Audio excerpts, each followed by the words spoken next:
Pronto, começou a gravar. Então, inicialmente, né, na nossa primeira aula, né, de pré-ENEM, gostaria de apresentar ao grupo, tá, do Polivalente, os nossos bolsistas.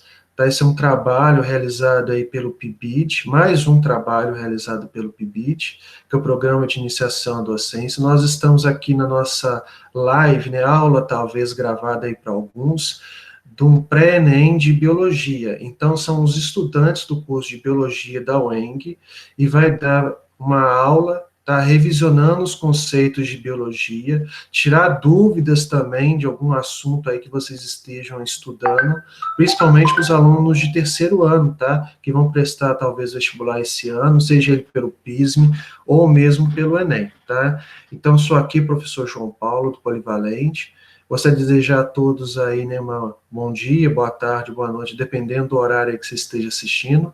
E gostaria de apresentar os nossos bolsistas, né, os nossos alunos de biologia aí da UENG, que vão dar essa aula, né, essa monitoria aí, no cursinho, né, virtual aí para todo mundo, tá bom? Então fique à vontade, então, as meninas se apresentem e também depois começa o conteúdo, tá bom? Fiquem à vontade, agora a aula é de vocês. Boa tarde, gente. Eu sou Ana Carolina, sou aluna da UENG, faço Ciências Biológicas, estou no 5º período, e hoje eu e as meninas, elas vão se apresentar, vamos dar um pouquinho de conteúdo de bioquímica, água e sais minerais para vocês. Aí eu vou só deixar as meninas se apresentarem para vocês.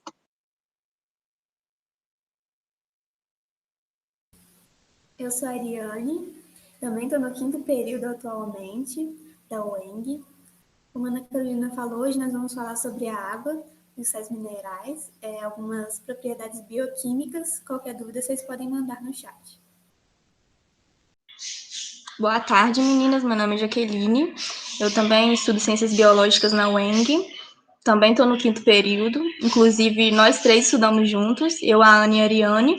E a gente fez, né, esse pré-ENEM com o intuito de ajudar vocês mesmo para o ENEM. Todas as terças-feiras a gente vai dar o conteúdo para vocês. E aí, no final, eu vou mostrar para vocês os exercícios. E aí, na quinta-feira, a gente vai fazer a resolução desses exercícios e vai responder também perguntas, perguntas, né, se vocês tiverem.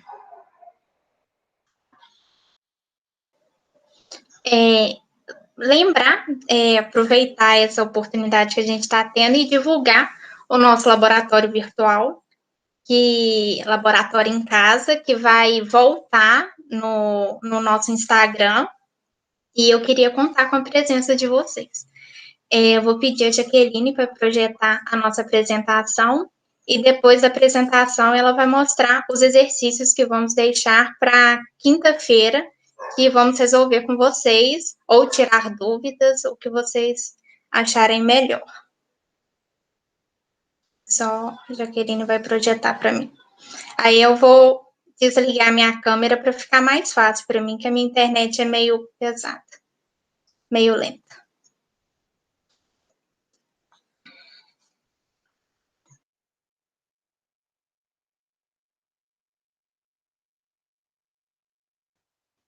Como a gente já se apresentou, eu sou a Ana Carolina, a Jaqueline e a Ariane. Vamos começar a monitoria do ENEM para vocês. Pode passar, Jaque. A nossa primeira aula é a aula de bioquímica, água e sais minerais. Pode passar. Isso. Introdução. A bioquímica celular é a ciência que estuda a composição química da célula. A vida se organiza de maneira hierárquica, onde os elementos mais simples se agrupam para formar outros mais complexos.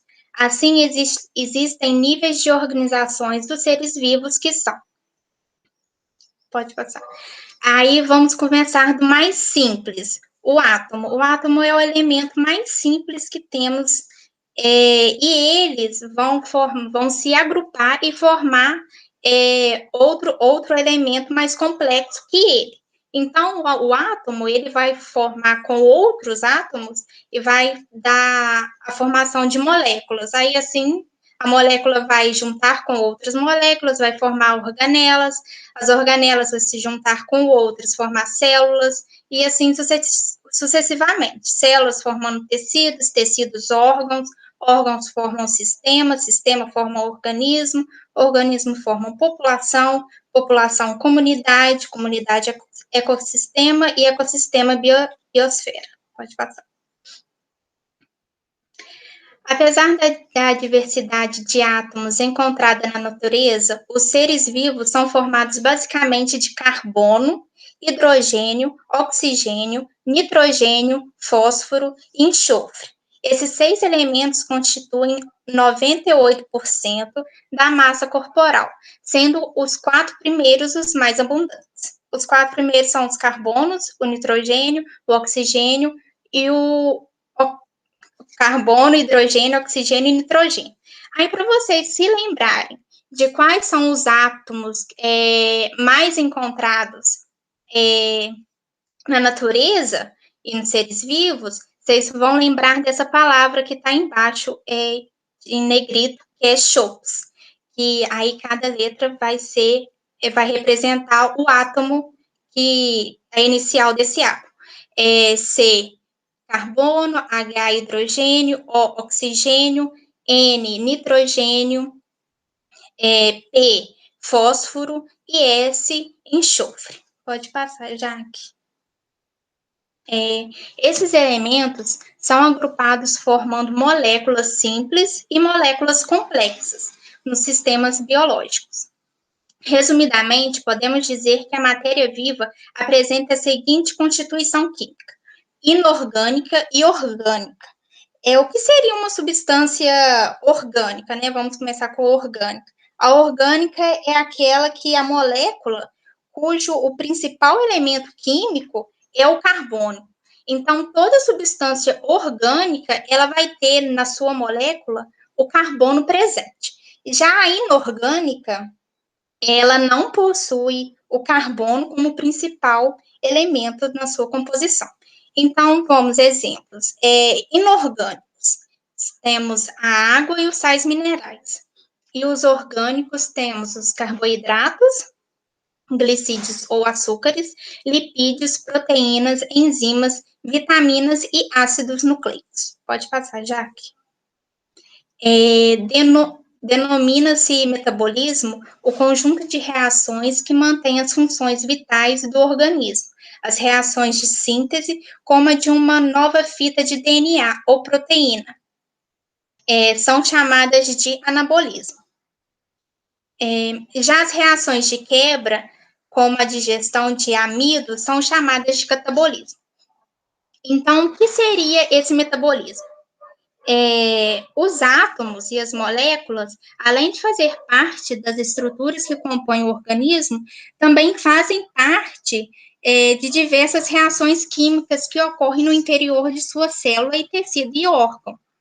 E esse conjunto de toda essa reações químicas que se passam numa estrutura, dá um nome de metabolismo. O anabolismo compreende uma reação metabólica construtiva. É a formação de novas estruturas necessárias ao crescimento, ao desenvolvimento e às reparações de partes lesionadas. E o catabolismo seria reações de análise de degradação das moléculas, transformando em uma unidade muito menor.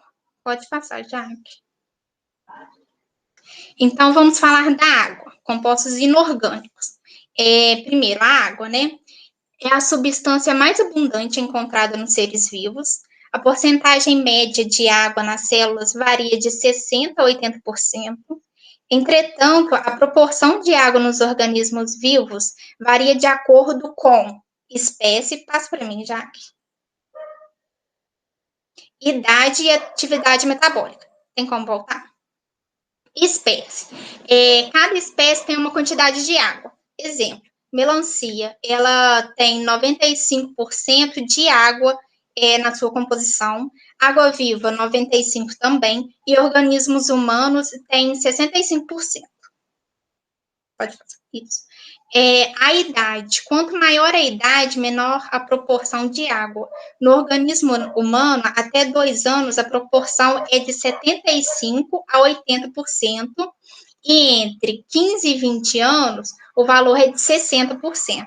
Já entre os 40 e 60 anos, esse percentual diminui para 50% e 58%. Já a atividade metabólica. Quanto maior a atividade metabólica de um tecido, maior o teor de água. Passa para mim. Aqui podemos reparar que no sangue, o sangue é composto por 81% de água. Já a pele, por 64%. Os músculos são 75% de água. No cérebro, são 75%. No coração, também 75%. Os pulmões são 86% de água. No fígado, é composto de 86% de água também. Os rins, também 86%. As juntas são 83% e os ossos são 22%. Agora eu vou deixar vocês com a Ariane. Eu vou falar sobre as propriedades e funções das moléculas de água. Uma das propriedades é a bipolaridade, porque devido às propriedades químicas dos átomos de hidrogênio e oxigênio, as moléculas de água são polares, como vocês podem ver na imagem. E essas moléculas, elas interagem por meio de ligações de hidrogênio. Pode passar. A água também é usada como um solvente universal. Ela atua como solvente de líquidos orgânicos como sangue, linfa e substâncias intercelulares e material intracelular, substâncias intracelulares e material intercelular dos tecidos. Por isso, a água é considerada como solvente universal. As moléculas hidrofílicas são aquelas que possuem afinidade pela água. Exemplo, o açúcar. Essas moléculas hidrofílicas, elas interagem com a água porque a composição dela também é polar. Então,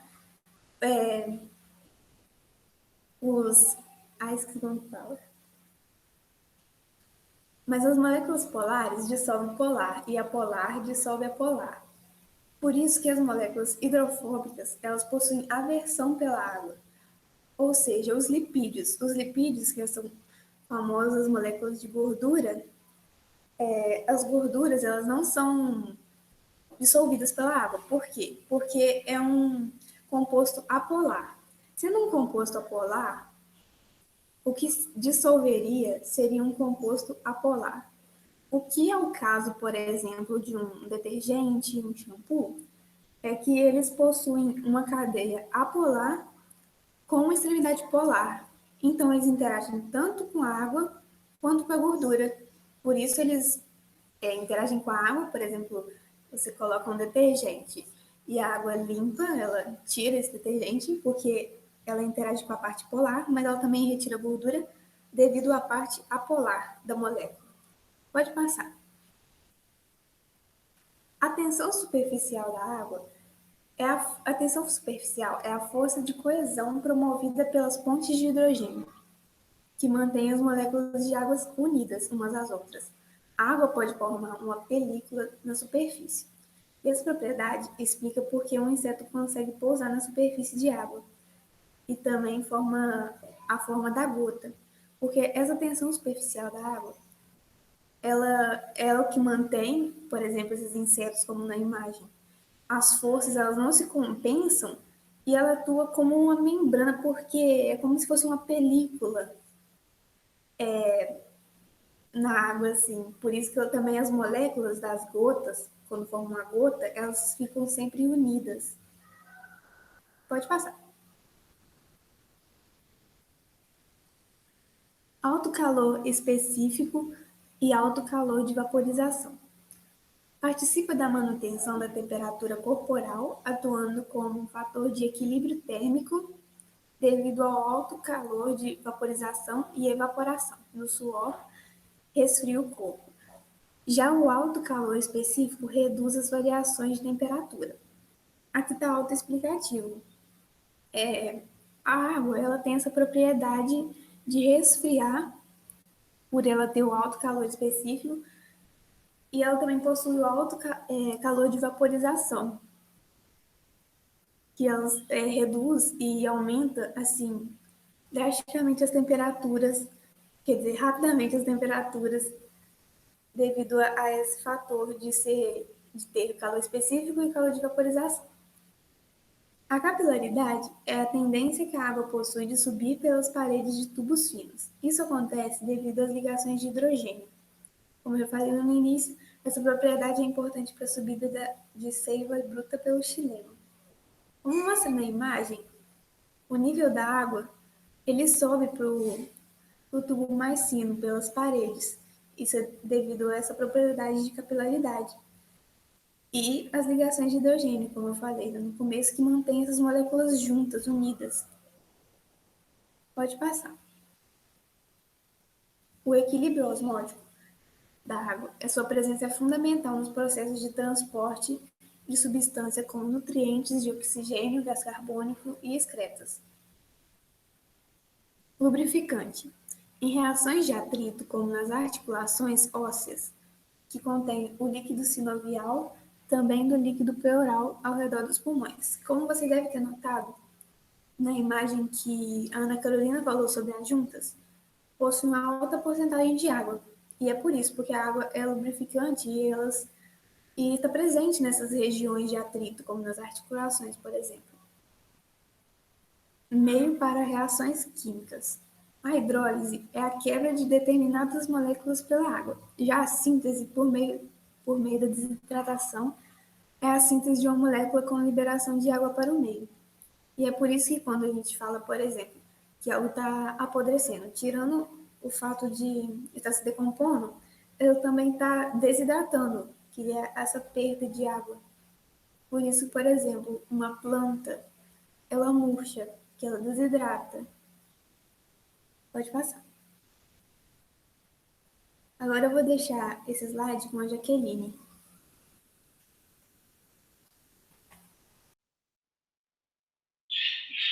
Vocês estão me ouvindo? Sim, É porque eu tive que sair para ligar o microfone. Tá aparecendo o slide direitinho? tá sim.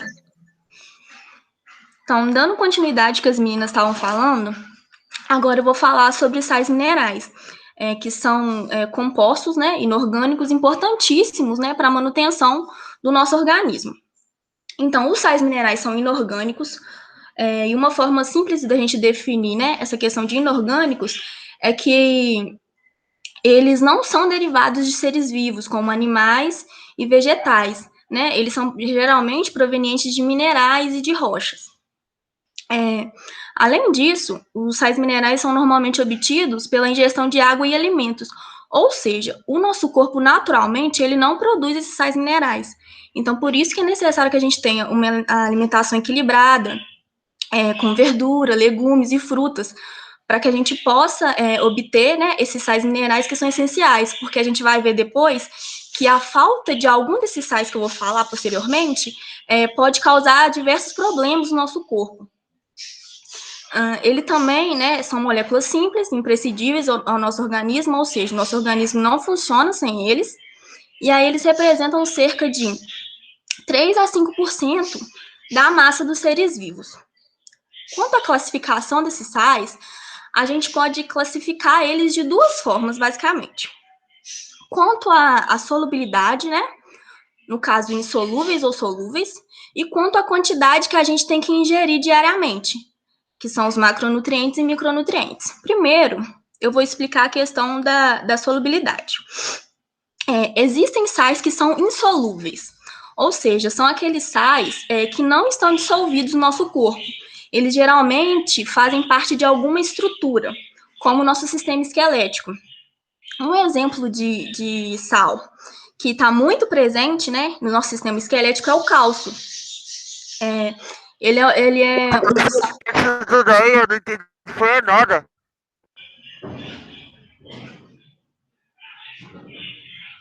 Oi? Natan, você quer perguntar alguma coisa? Eu não tava Professora, ouvindo pode porque minha mãe repetir? tá Eu dando bronca aqui. Eu não entendi não nada. consegui ouvir também. Dá pra me ouvir? Tá dando. Travou? Não, é que- Jaqueline, pode repetir para eles, fazendo favor, para eles entenderem melhor? Posso. Tá bom. Agradeço. A parte da solubilidade? Sim, sim. É, isso daí mesmo. Hã? Sim, é essa aí. Tá, jóia. Obrigado.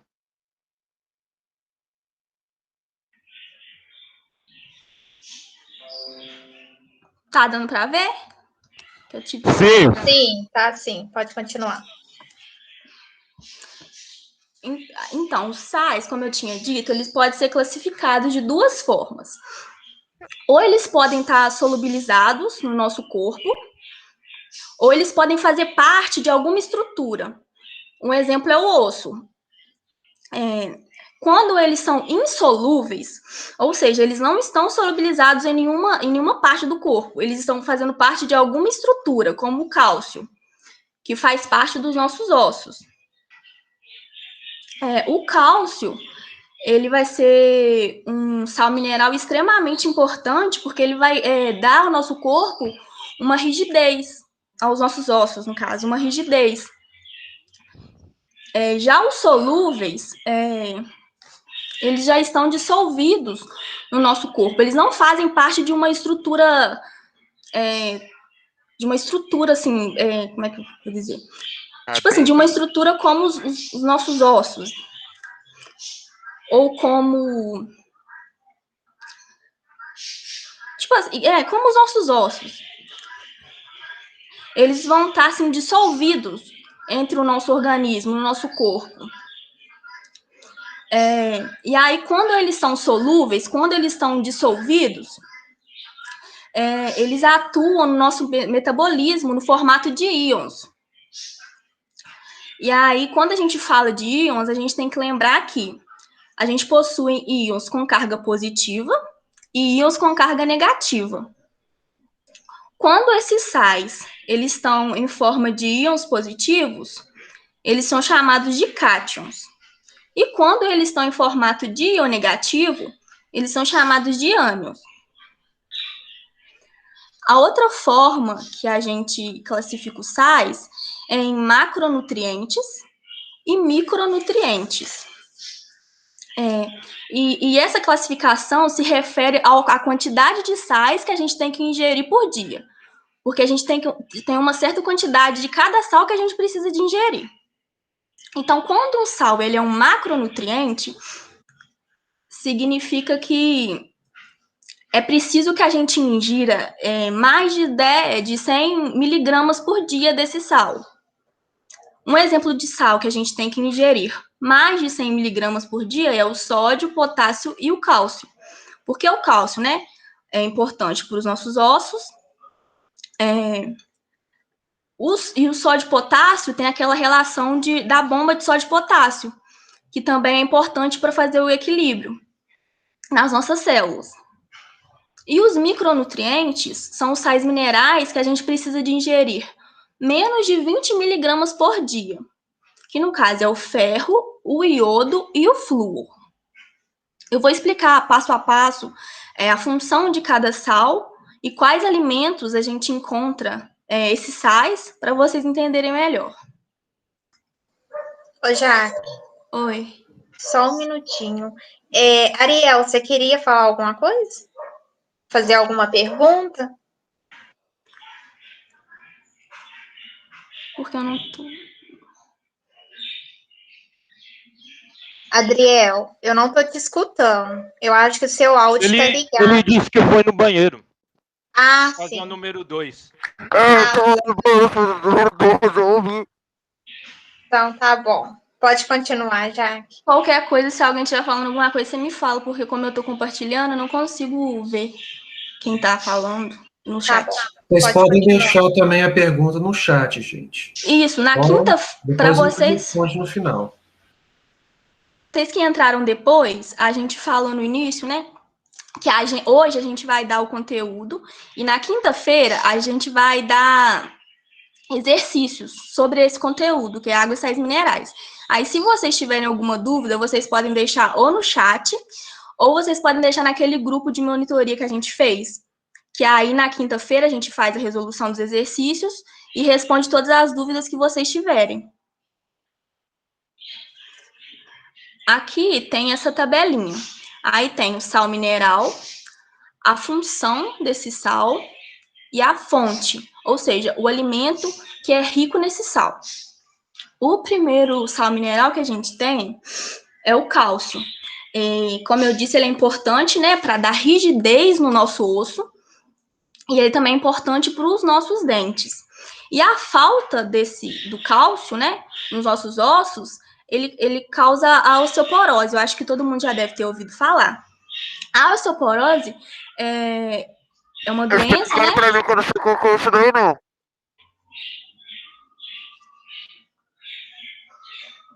Oi? Quem falou? Não Deu pra vi. ouvir, Natan? Fala de novo. Eu não sei o que é isso daí, não. A osteoporose? Ele tem osso Eu vou fraco, eu acho. explicar o que é. Tá? Tá bom, professora. Voltou? Voltou, né? Tá dando. Então, a osteoporose é uma doença que é causada pela falta do cálcio no nosso osso. E aí, o que vai acontecer com o nosso osso? Vai começar a surgir poros nos nossos ossos.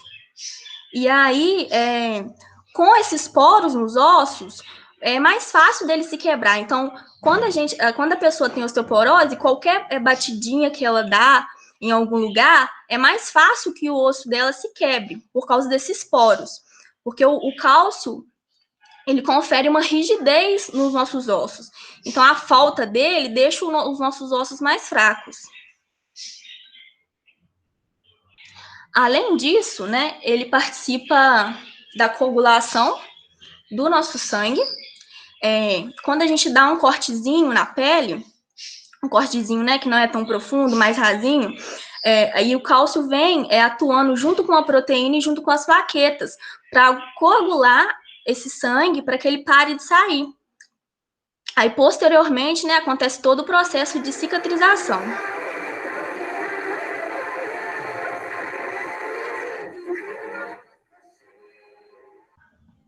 Alguém tá querendo falar alguma coisa? Pode continuar, Jaqueline. Ah, tá. E aí ele atua, então, na coagulação, né, junto com a proteína e com as plaquetas. Além disso, o cálcio ele é muito importante nos nossos nervos e músculos, porque ele participa, como está escrito aqui, do processo de contração muscular. Graças ao cálcio é que a quitina e a miosina, elas deslizam sobre a outra e possibilitam a nossa contração muscular. Aí a fonte, né, que a gente tem do cálcio é no queijo, no leite e seus derivados, nos ovos e nos vegetais. O próximo sal que eu vou falar é o ferro. O ferro, ele é importantíssimo, né, na formação Professora? da hemoglobina. Oi. Pode segurar aí que eu só vou mijar. Já volto. Calma aí, eu já volto. Ô, Jaqueline, eu vou interromper um pouquinho Oi. para deixar uma mensagem clara para os estudantes, pode ser? Pode. Atenção a todos. Tá? Meu nome é João Paulo, eu sou professor de Química no Polivalente, para alguns que entraram depois. Essa aula é um pré-ENEM, tá? Que os bolsistas da UENG, do curso de Ciências Biológicas, está dando aos estudantes do Polivalente, tá bom? Que fique claro isso. E o mais importante é que vocês ouçam e participem com perguntas inteligentes e oportunas. Nós estamos aqui para passar um conhecimento importante para todos. E eu restringi o chat devido aí às palavras de baixo calão que estavam sendo mencionadas. Se não for algo importante, pertinente, e que não tenha com relação ao conteúdo que as meninas vão passar, eu vou bloquear vocês. Eu tenho essa ferramenta aqui, que eu posso tanto travar o chat, como também o som de vocês. Quem está aqui, gente, participando, que está interessado, não é para fazer brincadeira sem graça, não. Tá bom? Porque eu posso restringir o áudio e também a caixa de diálogo. Eu não quero fazer isso, mas eu também tenho o dever de ajudar e apoiar a iniciativa dessas meninas aqui. Elas estão dispondo de um tempo muito importante para dar essa aula aí de monitoria de biologia, sobre um assunto que cai muito no Enem, que tem a ver com transporte de íons em meio aquoso, na água, e está falando da relação importante da água no corpo humano, né, e nos tecidos. Ela é uma aula extremamente importante, que sempre cai em vestibular. Eu estou interrompendo a aula dela por conta disso. Eu gostaria que vocês cooperassem com isso. Eu vou novamente liberar o chat, mas se eu ver que continuam ainda fazendo brincadeira com graça, eu posso moderar vocês. Tá bom? Pode continuar, Jaqueline. Fique à vontade agora. Tá, joia. Então, tava falando do ferro, né?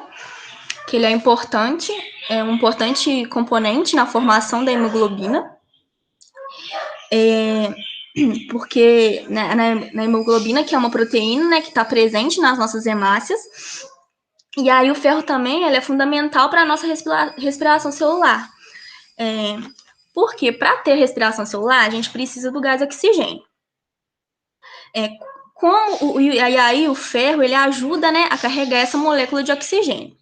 Aí, no caso, se faltar o ferro, o oxigênio não é carregado assim, de maneira suficiente. E aí, se falta oxigênio, a gente acaba ficando com pouca energia. É muito comum a gente associar também, né, a falta de ferro à anemia, né, que eu acho que todo mundo já ouviu falar, que é bom comer feijão, fígado, para prevenir a anemia. Além disso também, as fontes, né, são as carnes, ovos e os vegetais verdes, além do fígado e do feijão. O outro sal mineral que eu vou falar é o fósforo. O fósforo ele atua na formação dos nossos ossos e dentes e faz parte da molécula de ácido nucleico, né, que é o DNA e RNA, e do ATP. Então, o fósforo ele está presente na composição dos fosfolipídios, que são partes essenciais na formação das membranas da molécula de ATP. Além disso, né, como eu tinha dito, ele é importante na formação dos dentes e dos ossos, porque ele trabalha em associação com o cálcio. Então, o cálcio e o fósforo trabalham juntos para criar ossos mais fortes, né, que suportem o desgaste. Me desculpa, só pausa aí.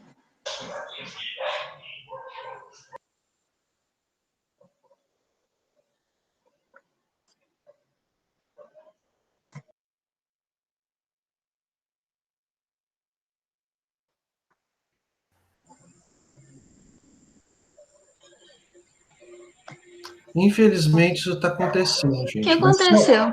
Eu não estou vendo, não. Por quê?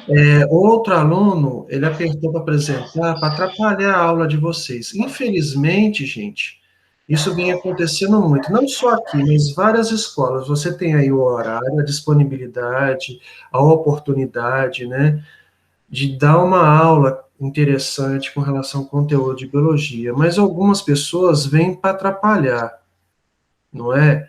O que está acontecendo? E eu vou deixar bem claro, toda essa aula, ela está sendo gravada. Depois eu vou passar para a direção da escola a relação de alunos, que eu sei quem está aí pelo e-mail, tá bom? Não é qualquer um, então dá para você identificar quem que está fazendo isso, e eu vou passar para a direção com relação a esse comportamento, a maturidade, e os responsáveis de vocês vão ficar sabendo, porque está sendo gravado. Então, tudo que está aqui, que passou, toda a caixa de diálogo, tudo é gravado. Que vocês tenham consciência das ações e a responsabilidade de vocês, que elas não estão aqui à toa. tá? Eu até moderei e removi alguns que estavam atrapalhando. Eles não vão poder mais participar dessa aula por conta disso. Tenham essa consciência que tudo que vocês fizerem está sendo gravado, tá bom?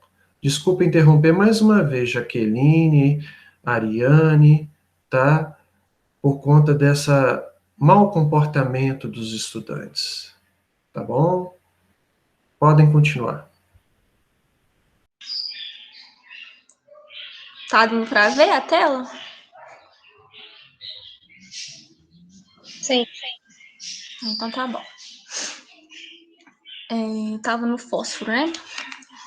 E aí, como eu tinha dito, ele é importante na formação dos ossos e dos dentes, porque ele trabalha em associação com o cálcio. Então, os dois trabalham juntos para criar ossos mais fortes, que sejam mais resistentes. E aí, o fósforo, ele é encontrado no leite e seus derivados, carnes e cereais. O próximo sal que eu vou falar... Teve uma menina que levantou a mão. Pode falar, porque eu não tô vendo. É que eu queria saber o que significa o ATP. ATP Isso. é adenosina trifosfato.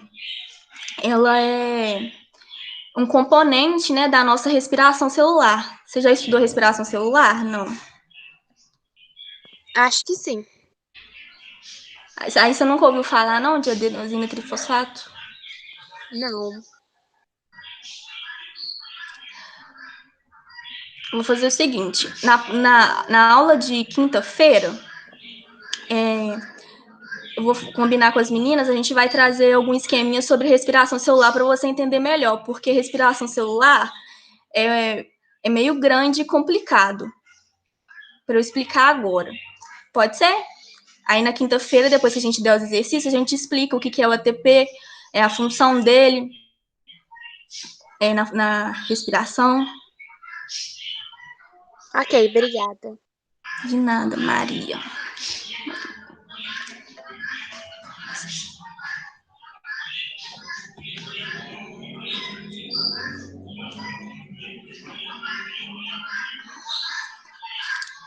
Agora eu parei no potássio, né? Então, o potássio, ele atua muito junto com o sódio, né? Que tem aquela questão da bomba de sódio e potássio, que eu vou explicar depois como que ocorre. E aí, ele tem participação na transmissão de impulsos nervosos e do processo de contração muscular. Então, o que acontece? Na nossa célula, a gente tem mais sódio para fora e mais potássio dentro. E aí, a gente precisa fazer o equilíbrio. Então, é assim, imagina que a gente tem uma bomba de sódio e potássio, que mantém mais sódio para fora e mais potássio para dentro. E aí, a bomba de sódio e potássio, ela mantém o diferencial de carga. Quando acontece um impulso nervoso, esse impulso nervoso, ele inverte a carga da membrana. E aí, a bomba de sódio e potássio tem a função de reestabelecer a membrana. Então, ela vai atuar restabelecendo a membrana que foi invertida pelo impulso nervoso. No caso, vamos supor que a bomba de sódio e potássio não funcionasse.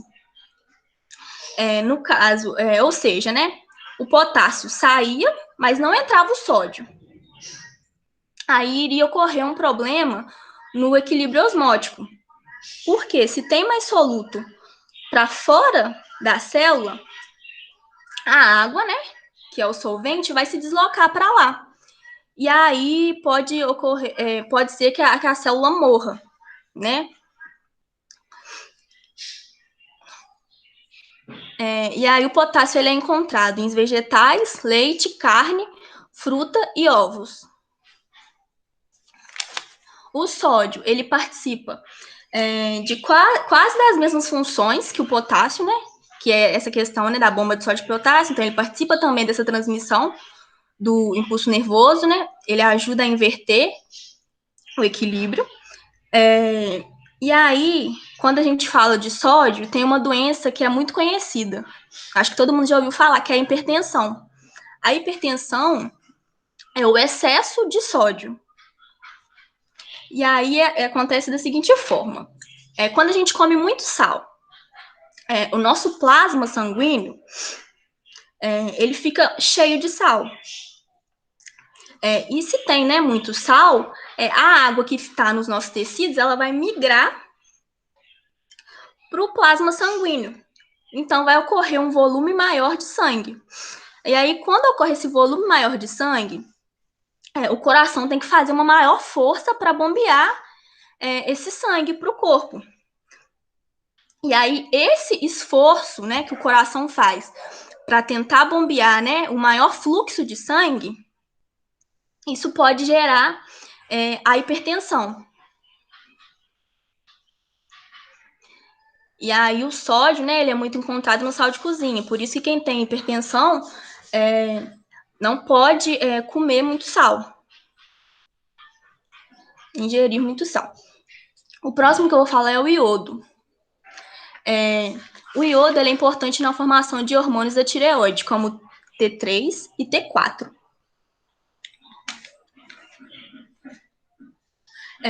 Então, o iodo ele é um sal super importante porque ele se relaciona com hormônios, e principalmente hormônios da tireoide.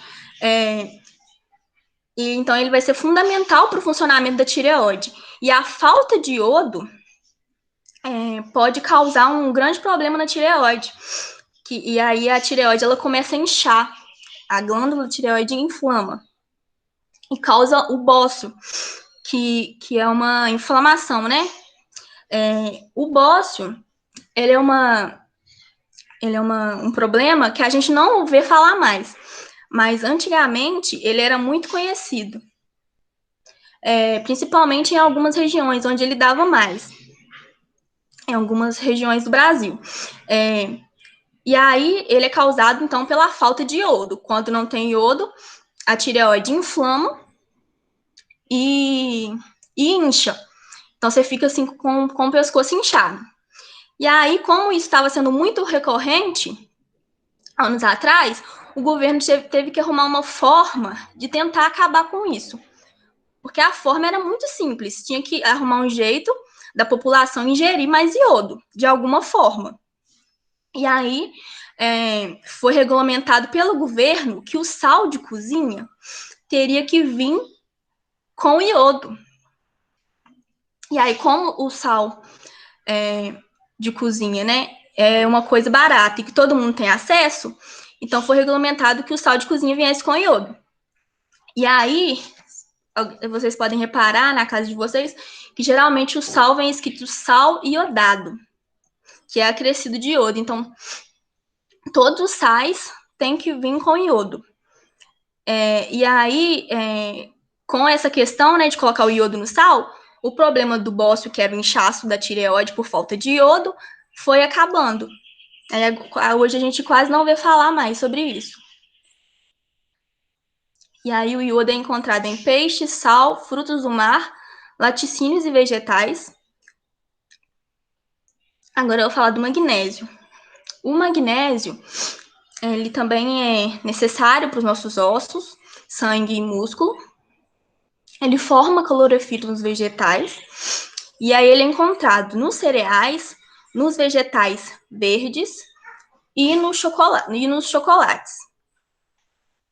O cloro, ele atua na formação do ácido clorídrico, né, que é o sal que fica no nosso estômago, que é o ácido que fica no nosso estômago.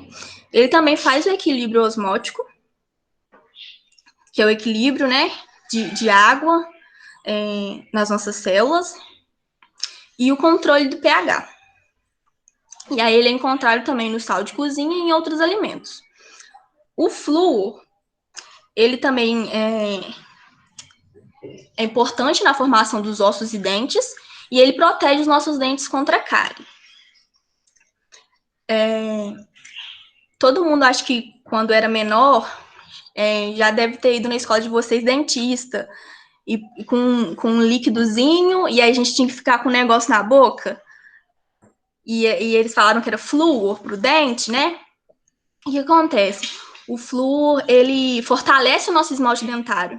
E aí, com o nosso esmalte dentário fortalecido, fica mais difícil da gente dar cárie. Então, por isso, quando a gente era menor, né? Acho que todo mundo já deve ter tido essa experiência. Pelo menos eu já tive. Os dentistas iam na escola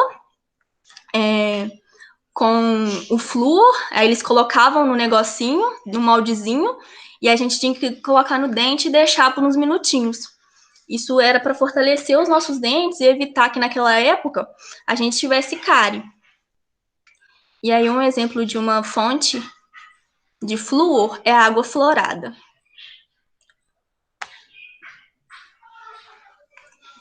Esses daqui são os exercícios que a gente preparou para dar quinta-feira. São só 6 exercícios. Aí eu vou mostrar aí lendo com vocês, para aí quem quiser anotar ou quem, né, quiser também ir lendo junto. E aí na quinta-feira a gente vai resolver. Quem quiser ir resolvendo também, trazer dúvidas quinta-feira.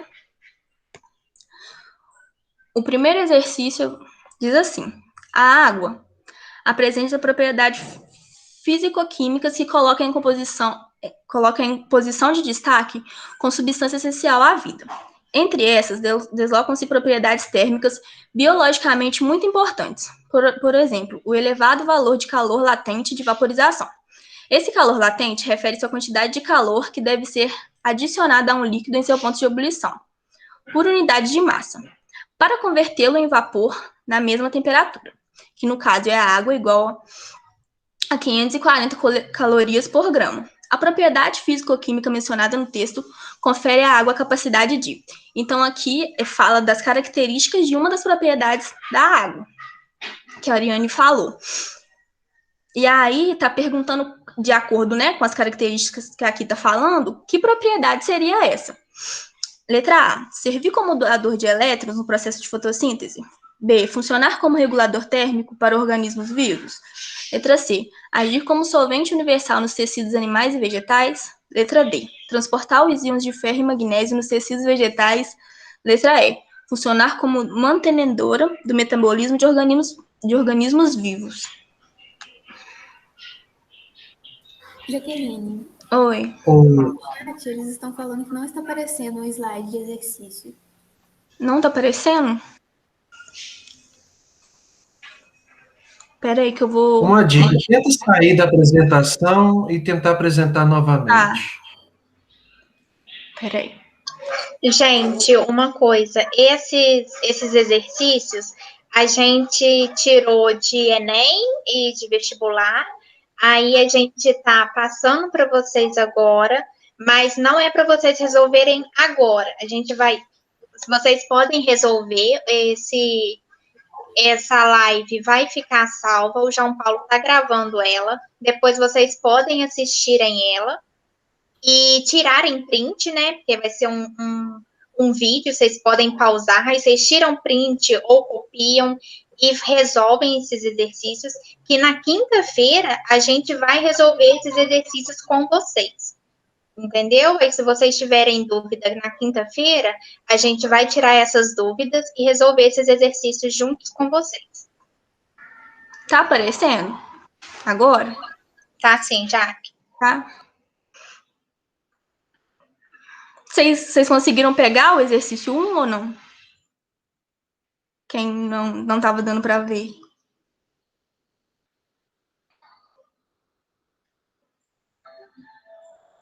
Sim. Só um minutinho, só para dar um tempinho no vídeo depois, para eles tirarem print. Eles vão printar aqui agora, mas... eu acho que agora já pode passar para o 2, Jaque. Tá. Exercício 2. A água é um dos componentes mais importantes das células. A tabela a seguir mostra como a quantidade de água varia em seres humanos, dependendo do tipo de célula. Em média, a água corresponde a 70% da composição química de um indivíduo normal. Aqui a gente tem a tabela e de um lado a gente tem os tipos de célula e a quantidade de água.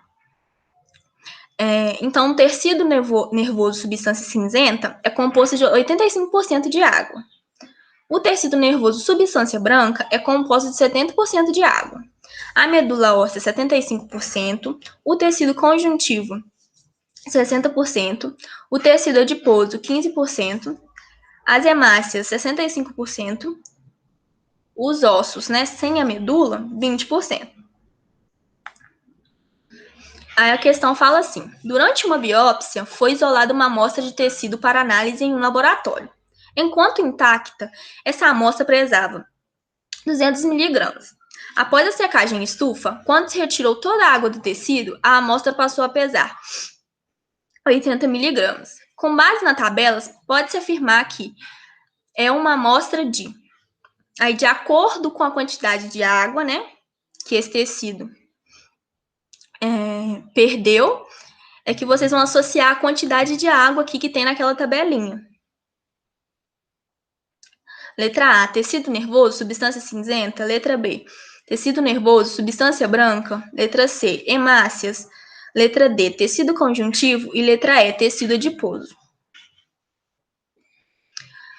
Número 3. O fósforo geralmente é representado pelo íon de fosfato, que é um ingrediente insubstituível da vida, já que é parte constituinte das membranas celulares e das moléculas do DNA, e do trifosfato de adenosina, ATP. Principal forma de armazenamento de energia das células. O fósforo utilizado nos fertilizantes agrícolas é extraído de minas, cujas reservas estão cada vez mais escassas.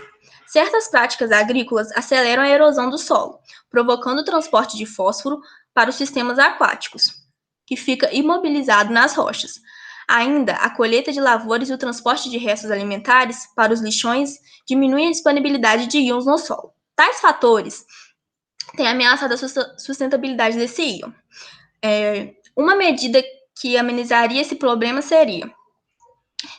Então, o que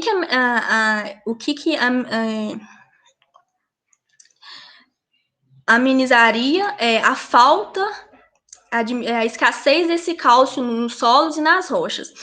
Então, que medida que a gente pode tomar para amenizar isso? Então, a gente pode incentivar a reciclagem de resíduos biológicos utilizando dejetos animais e restos de culturas para a produção de adubo. A gente pode repor o estoque retirado das minas com íon sintético de fósforo para garantir o abastecimento da indústria de fertilizantes. A gente pode aumentar a importação de íon fosfato dos países ricos para suprir as exigências das indústrias nacionais de fertilizantes. A gente pode substituir o fósforo dos fertilizantes por outro elemento com a mesma função para suprir as necessidades do uso desse íon. A gente pode proibir, por meio de uma lei federal, o uso de fertilizantes com fósforo pelos agricultores para diminuir sua extração das reservas naturais. Então, quer saber que medida que a gente pode tomar para diminuir a escassez desse fósforo. Número 4. Os distúrbios por deficiência de iodo são fenômenos naturais e permanentes, amplamente distribuídos em várias regiões do mundo. Populações que vivem em áreas deficientes em iodo têm o risco de apresentar os distúrbios causados por essa deficiência, cujo impacto sobre os níveis de desenvolvimento humano, social e econômico são muito graves. No Brasil, vigora uma lei que obriga os produtores de sal de cozinha a incluírem em seu produto certa quantidade de iodeto de potássio. Então, lembram que eu falei que o iodo, a falta dele numa certa glândula do nosso corpo causa doença, um tipo de doença, que é o bócio. Então, qual glândula que é essa? É a hipófise? É a tireoide? É o pâncreas? É a suprarrenal? Ou é a paratireoide? Então, quer saber qual glândula é essa?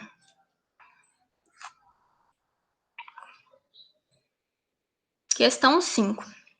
Durante a aula, um professor apresentou uma pesquisa nacional que mostrava que o consumo de sódio pelos adolescentes brasileiros é superior ao determinado pela Organização Mundial da Saúde. O professor, então, destacou que esse hábito deve ser evitado. Então, lembra que eu falei de uma doença que é muito conhecida e ela é acarretada pelo excesso de sódio? Então, que doença que é essa? É a obesidade? É a osteoporose? É o diabetes tipo 2?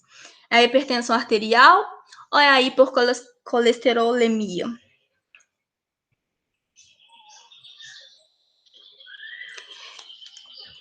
E a última questão, a questão 6. A figura mostra duas propriedades da molécula de água, fundamentadas na polaridade de molécula e na ocorrência de pontes de hidrogênio. Essas duas propriedades da molécula de água são essenciais para o fluxo de... Lembre que essa imagem tinha no slide também. Então, depois vocês voltem lá, vai ficar gravado aqui. Vocês voltem lá e dão uma olhadinha. Aqui, propriedade, né, da molécula de água. Essa imagenzinha aqui se refere. Então, essas duas propriedades da água são essenciais para o fluxo de seiva bruta no interior dos vasos tilemáticos em plantas. B. Sangue nos vasos no sistema circulatório fechado em animais. Letra C. Água no interior do intestino delgado de animais. Letra D. Urina no interior da uretra durante a micção dos animais. Letra E. Seiva elaborada no interior dos vasos flemáticos em planta. Então, depois vocês voltem lá, dão uma olhadinha de novo nessa explicação referente a essa imagem, que aí vocês vão entender qual das alternativas aqui é a correta. Então, é isso. Acabou as questões.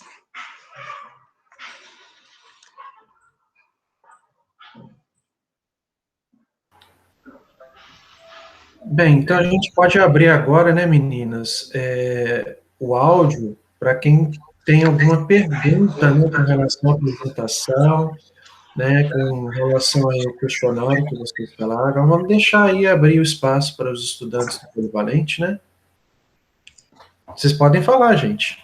Agora está aberto para vocês.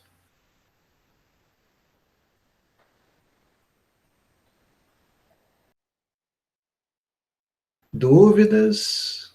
Alguém? Pode falar, Rafael. Deixa eu te perguntar. Depois que perde o cálcio por conta da osteoporose, tem jeito de repor ele ou não?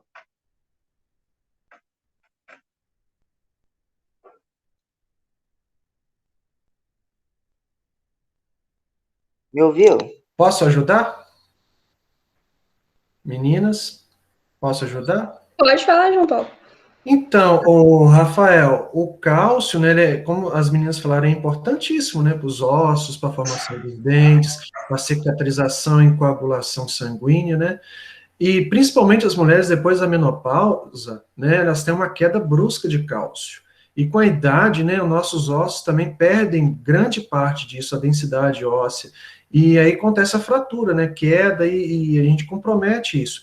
Tem muitos remédios hoje, né, que você tem aí, que tenha suporte, né, para repor essa perda de cálcio. Mas nada mais do que verduras, legumes, frutas que a gente come no dia a dia. Ter uma alimentação balanceada, ela é muito importante, tá? E outro fator também que não foi mencionado do cálcio, né, a vitamina D. Para você ter aí o cálcio, né, fixado no osso e não na corrente sanguínea, você tem que ter a vitamina D aí como complexante. E como que você obtém a vitamina D? Do sol. Ela é produzida naturalmente. Nem mais vitamina, né? Acho que os médicos, hoje, a medicina trata ela como um hormônio, tá? O hormônio D. Então, você tem sim como repor o cálcio, ele é importante, tá? E você tem através dos alimentos, por exemplo, leite também tem muito cálcio, tá? Mas as verduras, legumes também, para quem é vegetariano, às vezes, não consome leite, né? E os derivados, você tem os legumes, né? Geralmente as hortaliças, verduras de cor verde intenso, como a couve, a taioba, o almeirão, O brócolis tem muito cálcio. Tá bom? Respondido aí sua pergunta? Sim, obrigado, professor. Por nada. Mais alguém?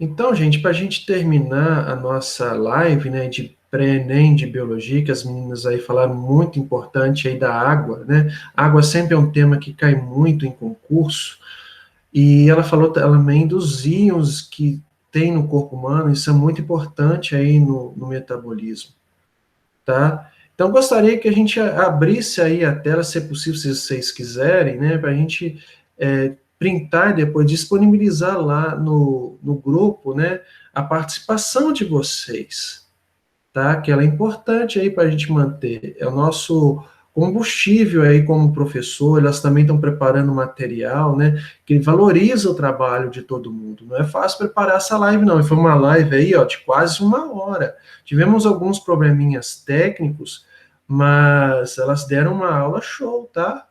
Então, se vocês quiserem abrir todo mundo da tela aí, que a gente tira um print e depois, igual a gente faz sempre, né, quando tem lives lá no Polivalente, o que vocês acham? Pode ser?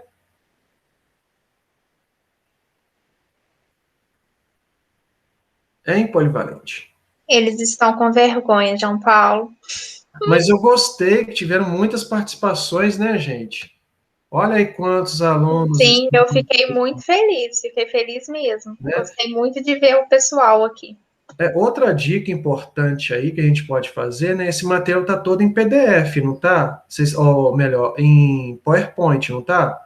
Você pode Sim, transformar os slides em PDF, por exemplo, e a gente jogar lá no grupo essas perguntas para eles poderem responder, né? sim, faço isso sim e mando lá no grupo de monitoria. Então, gente, se vocês não têm mais nenhuma pergunta, né, meninos? Vamos agradecer aí a participação delas, tá? Da Ariane, da Jaqueline, da Ana Carolina, e vamos finalizar a nossa live. E aí, quinta-feira, elas vão fazer aí a correção dessas atividades, tá?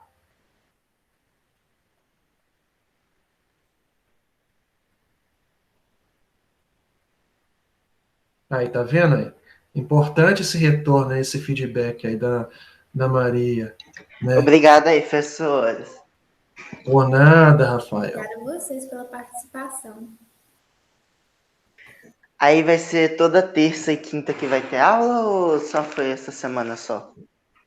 Toda terça e quinta. Na terça vai ser o material que a gente vai explicar uma matéria para vocês. E na quinta vai ser os exercícios referentes a essa matéria que a gente deu. E são 2 equipes. A primeira equipe é eu, a Jaqueline e a Ariane, e a segunda equipe são mais 3 alunos. Não vai ser nós 3 aqui. Semana que vem já é outra aluna, e depois volta a gente de novo. Mas aí vai ser sempre nós 6 alunos, nós 6 bolsistas do PIBIT. A proposta inicial é assim, tá, gente?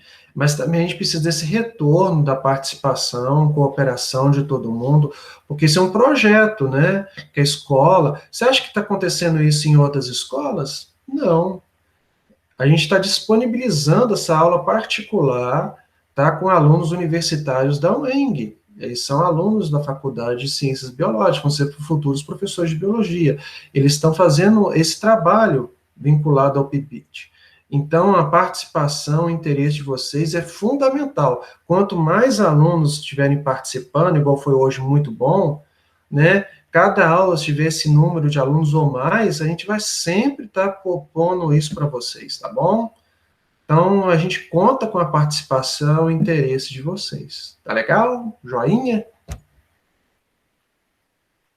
Então, vou parar a gravação, tá, gente? Muito obrigado aí, tá, pela participação de todos presentes. Obrigada, gente.